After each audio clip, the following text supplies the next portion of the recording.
Mahfud, Andra Julianto, Naftian Haji, Siti Nur Alisa, Sri Rahayu, Tari, Zahrotul Mufidah. Nah, selanjutnya kita melanjutkan kegiatan pembelajaran. Pada kesempatan siang hari ini kita akan belajar tentang teks prosedur. Jadi bahwa pembelajaran kita pada siang hari ini tentang teks prosedur sebagai bagian dari kecerdasan dalam berbahasa Indonesia. Memahami informasi dalam teks prosedur. Ini prosedur merupakan teks yang menjelaskan tentang langkah-langkah melakukan sesuatu secara lengkap dan jelas. Jadi prosedur itu bisa diartikan sebagai tahapan atau proses dalam melakukan sesuatu atau membuat sesuatu. Jadi kalian akan melakukan sesuatu atau akan membuat sesuatu, itu ada prosedurnya. Apa tujuannya? Agar apa yang kalian buat, apa yang kalian lakukan itu bisa mendapatkan hasil yang maksimal atau mendapatkan hasil yang sempurna. Bagaimana caranya mengikuti prosedur-prosedur dari awal sampai akhir. Fungsi dari teks prosedur adalah teks prosedur berfungsi sebagai petunjuk bagi seseorang dalam melakukan sesuatu. Dengan teks tersebut, seseorang dapat melakukan pekerjaannya dengan tepat sesuai petunjuk, menjadi lebih baik dan menguntungkan pengguna atau pelaku. Tujuannya apa yang seperti yang sudah saya katakan barusan, untuk mencapai hasil yang maksimal, untuk mendapatkan hasil yang sempurna. Ketika kita melakukan sesuatu atau ketika kita membuat sesuatu, maka harus mengikuti prosedur yang telah ditetapkan. Kenapa? Karena melalui teks prosedur inilah nanti pekerjaan yang kita lakukan bisa mendapatkan hasil yang baik atau mendapatkan hasil sesuai dengan apa yang kita inginkan. Itu adalah fungsi dari teks prosedur. Strukturnya, teks prosedur itu memiliki 3 struktur. Yang pertama adalah pernyataan umum, kemudian tahapan, dan yang terakhir penegasan ulang. Pernyataan umum berisi tentang cara menggunakan alat atau membuat sesuatu. Jadi pilihannya ada pada kalian. Kalian akan melakukan, akan menggunakan sesuatu, atau akan membuat sesuatu. Dari sini nanti kita jelaskan terlebih dahulu secara umum tentang objek yang akan kalian buat atau objek yang akan kalian gunakan. Misalnya, setiap kalian membeli handphone baru, dalam buku itu biasanya ada yang namanya buku petunjuk penggunaan. Apakah itu termasuk dari teks prosedur? Ya. Kenapa? Karena di dalam buku tersebut berisi tentang tata cara bagaimana kita menggunakan handphone yang baik dan benar. Dimulai dari mungkin memasang baterainya terlebih dahulu, memasukkan SIM card sebelum HP itu digunakan. Jadi itu berada di bagian penjelasan atau pernyataan umum. Kemudian yang kedua adalah tahapan atau cara melakukan suatu aktivitas. Hampir dari setiap benda yang kita miliki itu pasti memiliki teks prosedur yang menyebutkan di sana langkah-langkah untuk membuat atau langkah-langkah untuk menggunakan. Kalau barusan saya contohkan handphone, kalian paling sering beli apa? Yang paling sering kalian beli mungkin mie instan. Bahkan dalam kemasan mie instan pun di baliknya itu tergambar atau tertulis bagaimana cara kita untuk membuat mie instan atau bagaimana cara memasak mie instan yang benar. Kenapa dicantumkan seperti itu? supaya membuatnya tidak salah. Apa ada Pak membuat mie instan yang salah? Banyak. Tapi alhamdulillah senang-senang seperti kalian. Ya, apakah kalian ketika memasak mie instan mengikuti tesnya? Belum tentu, ya kan? Kenapa? Karena situasi dan kondisi kalian yang memaksa untuk membuat mie instan tidak mengikuti tes prosedur. Pertanyaannya, apakah hasilnya maksimal? Sebagaimana tadi yang dijelaskan fungsi dari tes prosedur, tentu tidak akan maksimal. Kenapa? Karena dilakukannya tidak mengikuti tes prosedur yang benar. Kemudian struktur yang ketiga berisi tentang penegasan ulang. Biasanya di sini berisi tentang hasil dari apa yang sudah kita lakukan dengan mengikuti petunjuk atau prosedur yang tertera dalam kemasan barang atau benda yang kita gunakan. Ini pernyataan umum berfungsi sebagai pengantar tentang topik yang akan dijelaskan. Jadi kalian ketika akan membuat tes prosedur, yang pertama kan memilih objeknya dulu. Mau membuat jus apa? Buat semangka misalnya. Kalian jelaskan dulu semangka itu berdasarkan manfaatnya secara umum, atau memberikan penjelasan singkat tentang buah semangka sebagai pengantar dari topik yang akan kalian jelaskan. Bahwa semangka itu merupakan buah yang sangat khas di Indonesia dan sering dinikmati oleh siapa. Kita sampaikan itu sebagai pengantar dari topik yang akan kita buat. Kemudian yang kedua, tahap-tahap kegiatan ini berisi petunjuk yang disarankan kepada pembaca terkait topik yang ditentukan. Biasanya pada bagian ini lebih cenderung berisi tentang alat dan bahan yang dibutuhkan untuk membuat sesuatu. Tergantung apa yang akan kalian buat. Kalau kalian akan membuat jus, mungkin yang dibutuhkan alatnya berupa blender, kemudian gelas, pisau untuk memotong buahnya. Kemudian bahan-bahannya selain buah sebagai bahan utama mungkin membutuhkan gula, susu untuk penambah rasa atau pewarna mungkin jika dibutuhkan.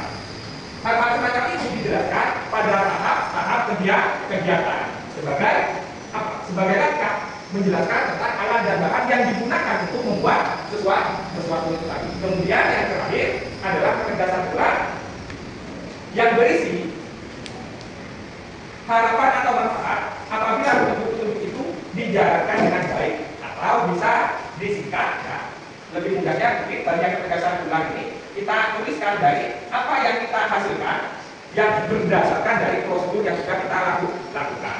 Kalau teks prosedurnya tentang membuat jus, bagian ini yang kita jelaskan adalah hasil jus yang kita buat berdasarkan prosedur yang sudah kita lakukan. Hasilnya seperti apa? Mungkin setelah dituangkan ke gelas, jus alpukat sudah bisa dinikmati. Itu menandakan apa? Bahwa tes prosedurnya sudah selesai. Kenapa? Karena produknya sudah dihasilkan. Ini langkah-langkah penyusun teks prosedur. Yang pertama, sebelum membuat teks prosedur, yang pertama kali harus kalian lakukan adalah menginventarisasi macam-macam kegiatan yang pernah atau biasa dilakukan. Diinventarisir. Kalau mau membuat jus, apa saja yang perlu dilakukan. Kalau mau membuat nasi goreng, apa saja yang harus dilakukan. Membuat bakso, apa saja kira-kira yang harus dilakukan. Tahapan-tahapannya. Kenapa perlu diinventarisir? Agar langkah-langkah yang kita cantumkan nanti di dalam teks prosedur yang kita buat sesuai atau berurutan, tersusun secara sistematis, tidak bolak-balik. Ya, tidak tersusun secara asal-asalan, tetapi tersusun secara sistematis mulai dari langkah awal sampai dengan produk itu dihasilkan. Kemudian yang kedua, menentukan tema kegiatan. Apa yang akan kalian buat atau apa yang akan kalian lakukan. Mengacu kepada bahwa teks prosedur itu adalah salah satu teks yang berisi petunjuk untuk melakukan, untuk membuat sesuatu atau menggunakan sesuatu. Jadi kalian tentukan tema kegiatannya. Kalian memilih tema teks yang berisi petunjuk menggunakan sesuatu atau memilih tema teks yang berisi petunjuk untuk membuat sesuatu. Kemudian yang ketiga, membuat kerangka dalam bentuk topik-topik kegiatan secara garis besar berdasarkan struktur teks yang sudah saya jelaskan barusan, mulai dari pernyataan umum, langkah-langkahnya, dan hasil yang kalian dapatkan setelah melakukan langkah-langkah sesuai dengan prosedurnya. Kemudian yang keempat, mensistematisasi kerangka dengan benar dan mudah dipahami oleh pembaca. Yang perlu kalian ingat, dalam mencantumkan langkah-langkah itu tidak perlu disampaikan bertele-tele. Ya. Sampaikan saja dengan cara yang singkat dan jelas. Tidak perlu seperti itu.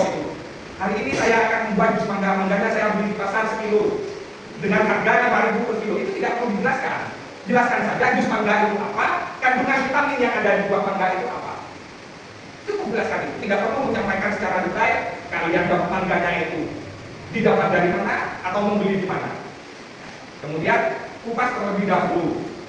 Misalnya, ya, kupas kulitnya terlebih dahulu. Ya sudah begitu. Tidak perlu kupas kulit mangga menggunakan silet atau pisau. Cuci dulu pisau, tidak perlu seperti itu. Kalau begitu cara yang menyampaikan berarti tidak disampaikan secara singkat dan jelas. Kemudian yang keempat, mengumpulkan bahan-bahan yang dibutuhkan. Ini ketika kalian akan membuat teks prosedur tentang bagaimana cara itu membuat sesuatu. Kumpulkan bahan-bahan utamanya.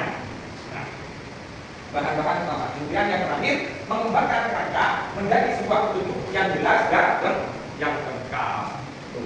Setelah tersusun kerangka-kerangkanya berdasarkan struktur teks prosedur, dikembangkan menjadi kerangka supaya menjadi teks prosedur yang sempurna. Cukup sampai di sini. Ada pertanyaan? Jika tidak, saya coba kelas ini untuk dibagi menjadi 3 kelompok. Ya, kelompok bangku sebelah timur, kemudian kelompok perempuan bagian tengah, dan kelompok putra, untuk menyusun teks prosedur secara sederhana saja.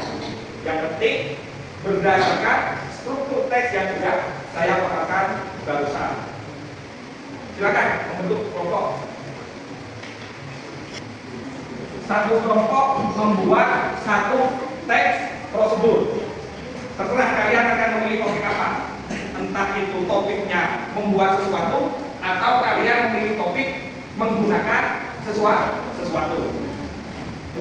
Penegasan ulang dalam teks prosedur, kita menyampaikan hasil dari apa yang sudah kita lakukan. Yang pertama, misalkan kalian membuat teks prosedur yang bertema tentang membuat sesuatu.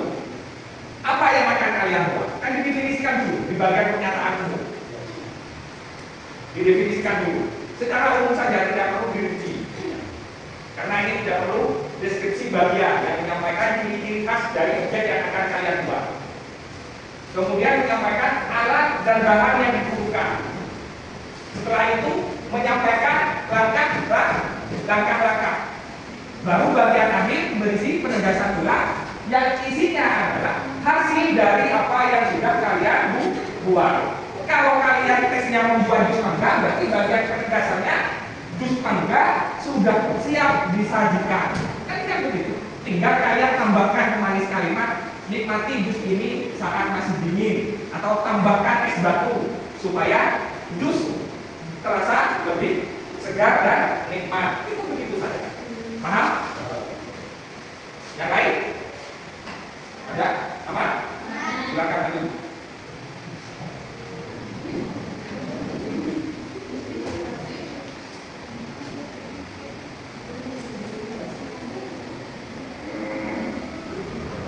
Bagaimana? Sudah selesai semua? Selanjutnya saya minta dari kelompok putra, silakan siapa yang akan mewakili atau ditugaskan untuk maju ke depan membaca teks prosedur yang sudah dibuat. Silakan. Assalamualaikum warahmatullahi wabarakatuh. Jadi perbincangan saya di sini akan menjelaskan cara memasak nasi goreng. Tujuan nasi goreng adalah salah satu menu pembenaran banyak orang dan cukup mudah untuk dibuat di rumah. Berikut cara untuk membuat nasi goreng sendiri. Bahan-bahan yang perlu disiapkan untuk 1 porsi nasi goreng. 1. Nasi yang sudah dingin. Yang kedua, bawang putih 3 siung. 3. Cabai rawit 3 buah. 4. Telur 1 butir. 5. Bawang merah 3 siung. 6. Garam dan penyedap. 7. Kecap. 8. Minyak goreng. 9. Daun bawang atau opsional. Langkah-langkah. 1. Haluskan bawang putih, cabai rawit, dan tumis dengan irisan bawang merah dan telur hingga wangi. Yang kedua, masukkan nasi, aduk hingga merata. Kemudian masukkan bumbu penyedap, garam dan kecap secukupnya. Hasil memasak nasi goreng siap dihidangkan. Taburkan bawang goreng dan kerupuk untuk menambahkan cita rasa biar lebih sempurna. Cukup sekian dari saya. Assalamualaikum warahmatullahi wabarakatuh.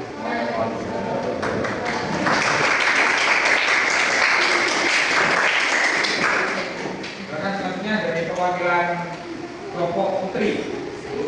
Ya, silakan.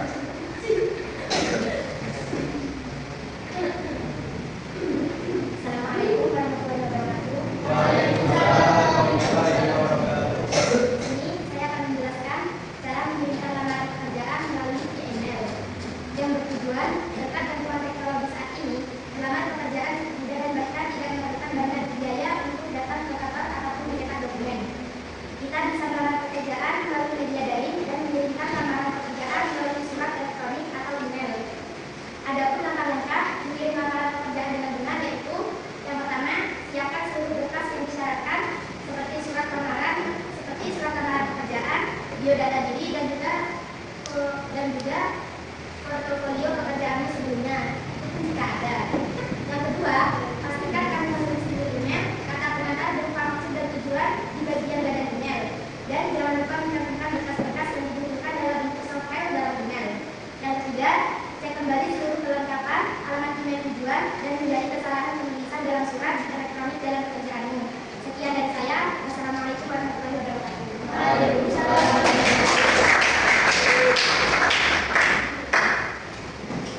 Terima kasih kepada kelompok yang sudah berpartisipasi untuk membacakan teks prosedur yang sudah dibuat.